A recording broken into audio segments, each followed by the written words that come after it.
ഹറാമായ സംഗതികളും ഹറാമോ ഹലാലോ എന്ന് തിരിച്ചറിയാത്ത വിഷയങ്ങളും വരുമ്പോ ചെറുതാകട്ടെ വലുതാകട്ടെ സൂക്ഷ്മത പുലർത്തുന്ന ആളാണ്. പലപ്പോഴും ഹറാമായ സംഗതികൾ വരുമ്പോ പലരും സ്വീകരിക്കുന്നുണ്ടല്ലോ എന്ന് കരുതിയിട്ട് നമ്മളും കൈനീട്ടിപ്പോകരുത്. പലരും ചെന്ന് ചാടി കുടുങ്ങിയിരിക്കുന്ന വലിയൊരു ഹറാമാണ് റിബ, പലിശ എന്ന് പറയുന്നത്. എത്രയോ ആളുകൾ, ചെറിയ ആളുകൾ മുതൽ വലിയ ആളുകൾ വരെ കുടുങ്ങി കുടുങ്ങി കുടുങ്ങി കഴിഞ്ഞിരിക്കുകയാണ്. ഇനിയിപ്പോ ആകെ ഒരു ലോണ് വെക്കാത്ത ഒരു സംഗതിയും കൂടി ഉള്ളു. എന്താ അറിയോ? എന്താ? വീടൊക്കെ ലോണായി, വാഹനവും ലോണായി, പറമ്പ് ലോണായി, അവനാന്റെ ബോഡി ഇനി അതും കൂടെ പണയത്തിന് വെക്കാത്തുള്ളൂ. ബാക്കിയൊക്കെ ആയി. എന്താകാത്ത? ലോണിന് എന്താ കിട്ടാത്ത? വാഹനം കിട്ടൂലേ? കിട്ടും. വീട് കിട്ടൂലേ? കിട്ടും. കച്ചവടം കിട്ടൂലേ? ബിൽഡിംഗ് കിട്ടൂലേ? വേണമെങ്കിൽ ഇനി പെണ്ണും കിട്ടാൻ മതിയാവും. ഇനി കിട്ടുമെന്നുള്ള അറിയില്ല. ബോഡിക്ക് ഇൻഷുറൻസ് ഉണ്ട്. പുസ്തകം പറഞ്ഞ അതുമായി. ഇനി യഥാകത്ത് ബോഡിക്ക് ഇൻഷുറൻസ്, അതിന്റെ രേഖ പൂർത്തിയാകുന്നതിന് മുമ്പ് ആള് കാലിയായിട്ടുണ്ടെങ്കിൽ അതും പോയി. എന്തൊരു കഥയാ! എന്തിനൊക്കെയാണ് ആളുകൾ, സഹോദരങ്ങളെ, ഒരു പാകത്തിനുള്ള വീട് ഒരാൾ എടുക്കാൻ ഉദ്ദേശിക്കുമ്പോഴേക്ക് അവന്റെ ഏറ്റവും വലിയ കൂട്ടുകാരനായിരിക്കും ഏറ്റവും വലിയ ശൈത്താൻ വന്നിട്ട് പറയും, ഏതായാലും വീട് എടുക്കല്ലേ, രണ്ടാമത് ഇനി ഒന്ന് പണിയെടുക്കണ്ടല്ലോ, ഏതായാലും നിങ്ങൾ എടുക്കല്ലേ, കുറച്ചുകൂടി അങ്ങോട്ടും ഇങ്ങോട്ടും, അല്ല നീ തരുമോ കാശ്? അത് ഘട്ടം ഘട്ടമായിട്ട് എടുത്താൽ പോരെ. എല്ലാവരും ഇപ്പൊ അങ്ങനെയല്ല. മറ്റേ ആൾ കണ്ടില്ല, അവിടെ എടുത്തത്, ഇവിടെ എടുത്ത്. വേറെ ആളതൊന്നും നമ്മളോട് പറയേണ്ട ആവശ്യമില്ല. പാകത്തിന് പറ്റുന്ന രൂപത്തിൽ എടുത്താൽ പോരെ. പിന്നെ പലർക്കും ഒരു നിശ്ചയമാണ് യുദ്ധകാലാടിസ്ഥാനത്തിൽ പൂർത്തിയാകണം വീടൊക്കെ, അല്ലെങ്കിൽ ഒരു കുറവാണ്. വർഷങ്ങളെടുത്ത് വീട് പൂർത്തിയാക്കി എത്ര മഹാന്മാരുണ്ടെന്ന് അറിയും. വർഷങ്ങൾ എടുത്തിട്ട് 15 വർഷം 20 വർഷമൊക്കെ എടുത്തിട്ട് അത്രേ അതിലേക്ക് അവർക്ക് ശ്രദ്ധ ഉണ്ടായിട്ടുണ്ട്.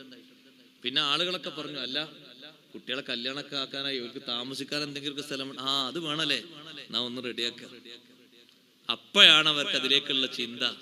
അതുവരെ ദീനീ വിഷയങ്ങളിലും അള്ളാഹുവിന്റെ വജുഹിന് വേണ്ടിയും ഓടി നടക്കലും ചെലവാക്കലും അതന്നെയായിരുന്നു പണി. വീട് നീട്ടിയെടുക്കാൻ പറഞ്ഞപ്പോ ഇവൻ ആകെ ഉദ്ദേശിച്ചിരുന്നത് ഒരു 800 അല്ലെങ്കിൽ ഒരു 900 750 ഒരു ചെറിയ സ്ക്വയർ ഫീറ്റിൽ ചെറിയ പാകത്തിൽ അങ്ങനെ ഒപ്പിച്ചു പോകാൻ. അപ്പോഴാണ് ഇവന്റെ കൂട്ടുകാരനായ ശൈത്താൻ വന്നിട്ട് പറഞ്ഞു, ഏതായാലും എടുക്കല്ലേ, ഒരേ തറല്ലേ, ചെറിയൊരു പൈസയല്ലേ വരുള്ളൂ, ഒന്ന് നീട്ടിക്കോ, ഒരു 1500 അവൻ നീട്ടി. എത്ര വർഷ സഹോദരങ്ങളെ, 15, 25, 35 വർഷങ്ങൾ പലിശ അടിച്ചിട്ട് തീർക്കാൻ കഴിയാതിരുന്നപ്പോ അവസാനം അവൻ അങ്ങ് പണിയായി. ജപ്തി നോട്ടീസ് വന്നു, വീടും ലേലത്തിന് വെച്ചു, കുടുംബം പെരുവഴിയിലായി.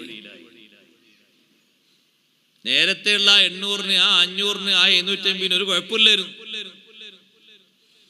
അവന്റെ ഒരൊറ്റ കൂട്ടുകാരന്റെ നിർദ്ദേശം കേട്ട് അവൻ പേച്ചുപോയി.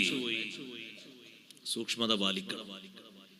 ഹറാമോ ഹലാലോ തിരിച്ചറിയാത്ത വിഷയങ്ങൾ അത് ഏറ്റെടുക്കാൻ നിൽക്കണ്ട. അത് വേണ്ട, ദഹിച്ചു കിട്ടൂല, കുറച്ച് പ്രയാസം അല്ലേ? ആളുകളൊക്കെ അവകാശപ്പെട്ടവരാണോ അല്ലെന്നും വേണ്ട, കിട്ടുന്നിടത്ത് ആളുകൾക്ക് ഭയങ്കര താല്പര്യം. അത് ഭയങ്കരമാണ്. അത് വേറൊരു അടയാളാണ്, പരാജയത്തിന്റെ അടയാളത്തിൽ എണ്ണുന്നുണ്ട്. അങ്ങനെ കിട്ടുന്നതിൽ അവകാശികളാണോ അല്ലെന്ന് നോക്കണ്ട, കിട്ടോ, അതിന് വല്ല വകുപ്പുണ്ടോ, റെഡി. കിട്ടാൻ വല്ല ചാൻസ് ഉണ്ടോ? ആ ചാൻസ് ഉണ്ട്. ചെറിയൊരു തിരിമറി നടത്തണം. അവിടെ പ്രശ്നം. ചെറിയൊരു തിരിമറി നടത്തണം. എന്ത്? നിങ്ങൾക്ക് വരുമാനം എത്ര കാണിച്ചാ കിട്ടൂല. അപ്പോഴോ അല്ലാഹു തആല തന്ന വരുമാനം ഇനി പറ്റ കുറച്ച് എഴുതി കൊടുക്കണം. എങ്ങനെയാണ് ഒരു മനുഷ്യൻ അങ്ങനെ തോന്നുക? നമ്മൾ ആലോചിച്ച് നോക്ക് നിങ്ങൾ. അല്ലാഹു തആല ഒരു മനുഷ്യന് ഒരു വാർഷിക വരുമാനമായിട്ട്, ഞാനൊരു ഉദാഹരണം പറയട്ടെ, വാർഷിക വരുമാനമായിട്ട് ഒരു മനുഷ്യന് അല്ലാഹു തആല 1,00,000 രൂപ കൊടുക്കുന്നു കുട്ടികൾ. അയാളങ്ങനെ ഓരോ ദിവസത്തെ കണക്കൊക്കെ അങ്ങനെ കൂട്ടിയിട്ട് ചിലവ് കൂട്ടിയിട്ട് അങ്ങനെ കിട്ടുന്നു. ഒരു മാസം അയാൾക്ക് ഒരു 20,000 25,000 ശമ്പളമൊക്കെ വെച്ച് ഇങ്ങനെ കൂട്ടിയിട്ട് 1,00,000 1.5 ലക്ഷം 2 ലക്ഷം കിട്ടുന്നു. ഒരു മാസത്തെ ഒരു നിത്യ വരുമാനം എന്നുള്ള നിലക്ക് കൂട്ടി നോക്കുമ്പോൾ ഒരു 10,000-20,000 കിട്ടുന്നു സാധാരണ രൂപത്തിൽ കുട്ടിക്കൂടും. എത്ര ഇയാൾ എഴുതി വെക്കണേ? എത്ര ഇയാൾ വാർഷിക വരുമാനം എഴുതി വെക്കുന്നത്? വാർഷിക വരുമാനം 30,000. അതിനെ മേലോട്ട് കണക്ക് കഴിഞ്ഞാൽ നിങ്ങൾക്ക് ഇത് കിട്ടൂല. ഈ കാർഡും കിട്ടൂല, ഈ ഇൻഷുറൻസ് കിട്ടൂല, മറ്റേത് കിട്ടൂല. അപ്പൊ അതിനനുസരിച്ച് നുണ എഴുതണം. അല്ലാഹുത്താല കൊടുത്ത നിയമത്തിനെ പറ്റ നിഷേധിച്ചുകൊണ്ട് അതൊരു ഭാഗത്ത് നല്ല തിന്നുന്നുണ്ട്, മറ്റൊരു ഭാഗത്ത് നിഷേധിച്ചിട്ട് വേറൊരു ഭാഗത്തൂടെ വാങ്ങാം. ഓ, എന്തൊരു കഠിനാധ്വാനം ആളുകൾ നടത്തുന്നതല്ലേ. വരുമാനം അങ്ങ് കുറച്ചാ മതി, അത് പ്രശ്നമല്ല. അല്ലെങ്കിൽ വേറെ രൂപത്തിലേക്ക് മാറ്റിയാൽ മതി, കുഴപ്പമില്ല, എന്നാ സംഗതി ശരിയാവും. അങ്ങനെയല്ലേ ആളുകൾ പറയും. അതിനനുസരിച്ചാണ് ആളുകൾ വന്ന് ചോദിക്കുന്നതും. എന്റെ വീട്ടിലൊരു ഉദ്യോഗസ്ഥൻ വന്നപ്പോ എന്നോട് പറഞ്ഞു, ഉസ്താദേ, നിങ്ങൾക്കിപ്പോ ഈ കാർഡ് കൊണ്ട് നിങ്ങൾക്ക് ആകെ കുറഞ്ഞ അരിയെ കിട്ടുള്ളൂ, റേഷൻ കടയിൽ കുറച്ചേ കിട്ടുള്ളൂ. അങ്ങനെ കാർഡ് മുന്തിയ കാർഡ്, മുന്തിയ കാർഡിൽ ജീവിക്കാൻ അള്ളാഹുത്തല തൗഫീഖ് എന്നില്ലെങ്കിൽ അങ്ങനെ ജീവിക്കണം. കിട്ടുന്നിടത്ത് മുഴുവനും നമ്മള് ഫക്കീറന്മാര്, കിട്ടുന്നിടത്തൊക്കെ നമ്മൾ ഫക്കീർ മിസ്കീന്, കൊടുക്കുന്നിടത്ത് നമ്മൾ പ്രാരാബ്ധക്കാരും. ഇങ്ങനെ ആയാൽ ശരിയാകൂ? അപ്പൊ എന്നോട് പറഞ്ഞു, ഇതല്ല വേറെ രൂപത്തിലേക്കാക്കി മാറ്റാം. ഈ കൂടുതൽ കിട്ടുന്ന കാർഡിന്റെ നിറയതാ, വെള്ളേ ചോപ്പോ ഏതാണ്? ഇവിടെ കാർഡൊന്നുമില്ലേ? ഇവിടെ എല്ലാവർക്കും ഇഷ്ടംപോലെ കൊടുക്കലാ. ചുവപ്പ് മഞ്ഞ, ചുവപ്പ് മഞ്ഞ അതൊന്നാക്കി മാറ്റാം. അപ്പൊ ഞാൻ അയാളോട് ചോദിച്ചു, വെറുതെ അറിയാൻ വേണ്ടിട്ട്, അതിനെന്താ മാർഗം? അതിന് ഇപ്പൊ 1-2 വിഷയങ്ങൾ നമ്മൾ തിരുത്തേണ്ടി വരും. എന്താ തിരുത്തേണ്ടത്? ഉസ്താദിന്റെ പേരിലുള്ള വണ്ടിയില്ലേ, ആ വണ്ടി അത് ഉസ്താദിന്റെ പേരിൽ മാറ്റിട്ട് പതുക്കെ പെണ്ണുങ്ങളെ പേര് കാക്കണം. പിന്നെ നിങ്ങൾ തൽക്കാലം ഈ നിയമപരമായിട്ടുള്ള കാർഡ് തന്നാ മതി. മറ്റേത് ദഹിക്കൂല, ഉള്ളിൽ അങ്ങനെ ജീർണിക്കാതെ കിടക്കും. അങ്ങനെ അത് വേണ്ട. അത് 20 കിലോനും വേണ്ട, 30 കിലോനും വേണ്ട, 40 കിലോനും വേണ്ട, അർഹതപ്പെട്ടത് മതി. അതാണ് സന്തോഷത്തോടെ സ്വീകരിക്കേണ്ടത്. മുമ്പ് നമ്മളെ നാട്ടിൽ നിന്ന് ഒരു 3-4 ഫക്കീറന്മാര് പറ്റ ദരിദ്രരാണ്, അവർക്ക് മുന്തിയ കാർഡാണുള്ളത്. അപ്പൊ അതൊക്കെ ഒന്ന് മാറ്റാനുള്ള അവകാശം ഉണ്ടവർക്ക്. ആ അവകാശവും അതിന്റെ സർട്ടിഫിക്കറ്റ് ഒക്കെ ആയിട്ട് അവർ ചെന്ന് നോക്കുമ്പോ ആ നാട്ടിലെ വലിയ ലക്ഷപ്രഭുക്കൾ വന്നിട്ടുണ്ട്. എന്തിന്? അവരുടെ കാർഡ് നേരെ കൂടുതൽ കിട്ടുന്ന കാർഡാക്കി മാറ്റാൻ വേണ്ടി.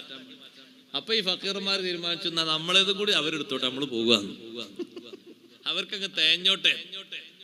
അവരെ പറമ്പിൽ അടക്കയും തേങ്ങയും വലിച്ചാൽ തന്നെ അവരെ കുടുംബം മൊത്തം ജീവിച്ചാലും ബാക്കിയാണ്. ബാക്കിയുള്ള ശമ്പളം കാര്യങ്ങളൊക്കെ പിന്നെ വേറെ. അങ്ങനെ ആകാൻ പാടില്ല. അലച്ചയാണ് സത്യത്തിൽ. ഹറാമും ഹലാലും കലർന്ന വിഷയത്തിൽ നമ്മൾ സ്വീകരിക്കരുത്. സഹോദരിമാരോടും ഞാനത് പ്രത്യേകം ഓർമ്മപ്പെടുത്തട്ടെ. നിങ്ങളുടെ കൂട്ടായ്മ എന്ന അർത്ഥത്തിലും പലപ്പോഴും കാശ് സ്വരൂപിച്ചുകൊണ്ട് ഒരു കൂട്ടായ്മയുണ്ടാക്കിയിട്ട് അതിലും പലിശ വളർത്തുന്ന സ്വഭാവങ്ങൾ പലയിടങ്ങളിലും ഉണ്ട്. ഉമ്മമാര്, സഹോദരിമാര് നല്ല ജാഗ്രതയോടെ ശ്രദ്ധിക്കണമെന്ന് മാത്രം ഇത്തരണത്തിൽ ഞാൻ ഓർമ്മപ്പെടുത്തുന്നു. ചെറുതാണെങ്കിലും വലുതാണെങ്കിലും വേണ്ട. 6ാമത്തെ അടയാളം, മൻ തകൂന സുഹബതുഹു